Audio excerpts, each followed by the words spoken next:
So the attack was planned on 4th of July 1999. In the evening at around 8:30 we were supposed to assault. Rather, we were tasked to assault. I was 25 years old and you were 30. Yeah, maybe around that time. Having spoken to her, having told her that all right, I'm going for the assault. So on 4th, both our companies we moved for the attack on point 4875, and as luck would have it, my artillery OP was my coursemate, Colonel Ganesh Bhatt. So he was there with me, and later on, he'll play a very important role in the. He was to play an important role in the capture of 4875. And you have to tell about Shyam Bhaiya also. Yeah, I will do that. So we started the advance on point 4875 at around 8:30 on 4th of July 1999. And it was an absolutely pitch dark night. The terrain was very, very rugged. We really did not know. There was no so-called track or route or path. We were just given an objective, a target, and we were supposed to reach it, assault it and capture it before first light. So we probably underestimated the degree of difficulty, but both the companies, by the time we reached close to our objectives, it had already become day.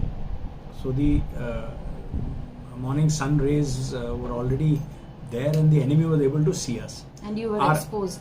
We were exposed, totally exposed. Our aim was to surprise the enemy during the night only, but that didn't happen. So they could see us, and they started bringing on heavy automatic fire on top of us. At that time, my company assault it stalled. We were just about 250 meters short of the objective. We could see the objective, but we could not approach it because of the amount of the quantum of enemy fire that came on us. So during the night when we were climbing, the radio operator of a company commander is immediately following the company commander. So when we were climbing, my radio operator, he slipped about 40 feet into the nala during the night. You're talking about Shyam Bhaiya? No, not Shyam. He was some other guy. He got injured, but the radio set got written off. It got damaged. So my communication, the source of communication was absolutely damaged at that time, and I could not communicate through the radio set. So when we reached on top at that time, during the night we evacuated this radio operator, but we were not very bothered about the radio set per se. Our aim was to reach the objective and then somehow capture it, but that didn't happen. So when it was first light, we were exposed. The enemy was bringing down heavy fire on us. We could move ahead. So that is the time when I got in touch with my entire company, and Ganesh Bhatt, my coursemate, who was the RTOP, he was following in the rear echelons of the company. So I somehow sent a message down to him that you please send your radio set. My radio set is damaged, so I need to communicate with the battalion and with the neighboring company commander, that is Alpha Company, commanded by Brigadier Bhaskar at that time.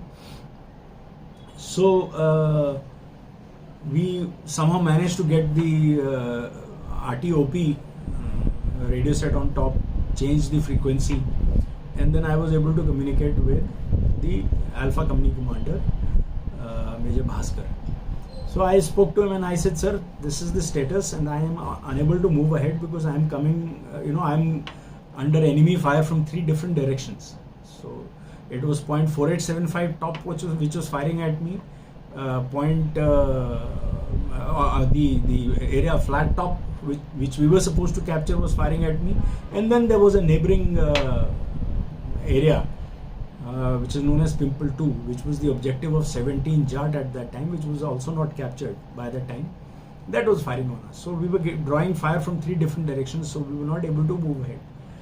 And I conveyed this to Major Bhaskar, and I said, you will have to relieve some pressure on me. So you will have to capture 4875 at least, so that some pressure is relieved and I can move ahead.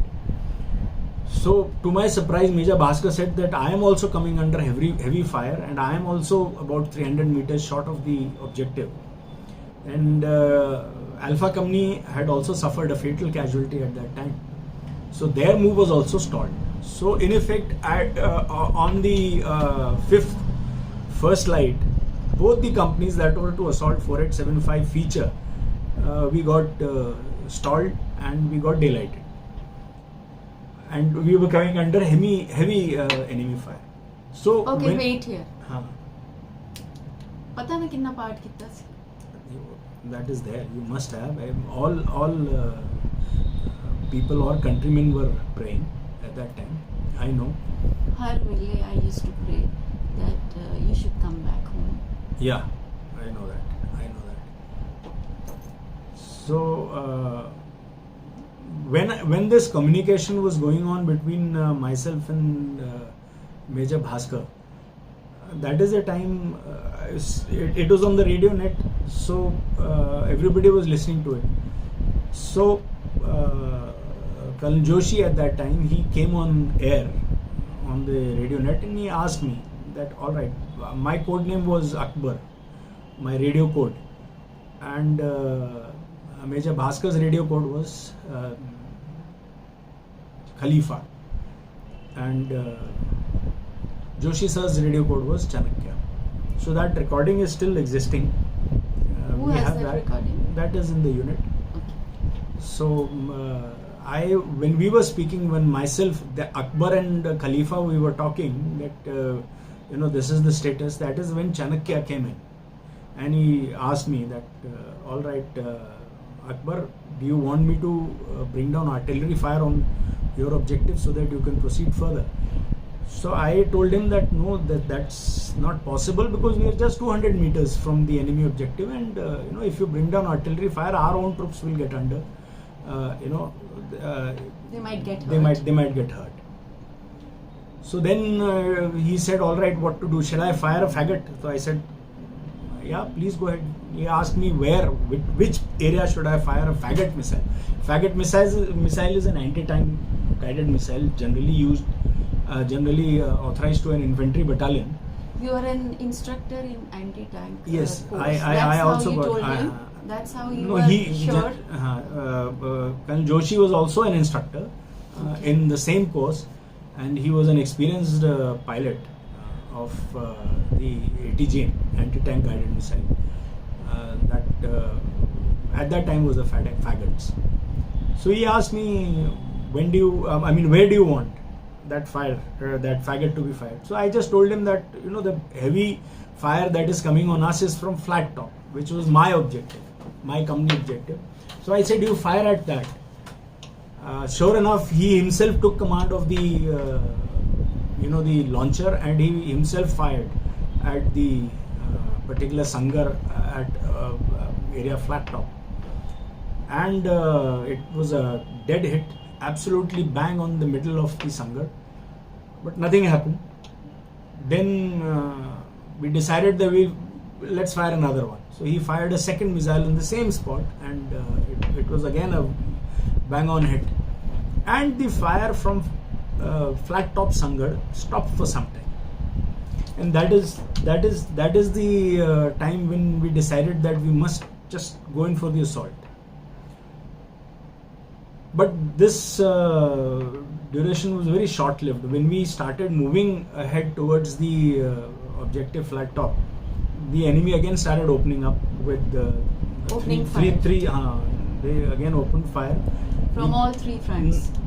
The other two were firing still.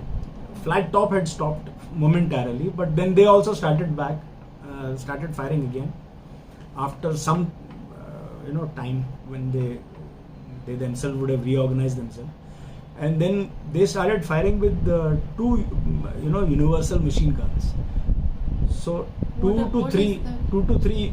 It's a machine gun. It's a automatic weapon which fires almost 6 to 700 rounds per minute.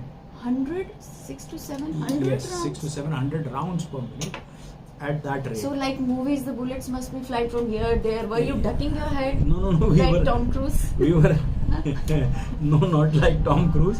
We were literally fighting for our lives because there was no cover available at that area. There was So there how were did no, you duck the bullets? no. We just lay down flat Okay. on the ground, just trying to avoid the bullets. The bullets were hitting left, right, here, there, everywhere. ਇੱਕ ਵੀ ਲੱਗ ਜਾਂਦੀ ਤਾਂ ਫਿਰ एक भी लग जाती तो फिर खत्म सी की कहानी. But then luckily it didn't happen, and we started crawling towards the the Sangal of flat top. So that total distance of 200 meters, ultimately we were able to cover in almost, I would say, 4.5 hours. 200 meters. 200 meters in 4 hours or so. That was how slow our move was.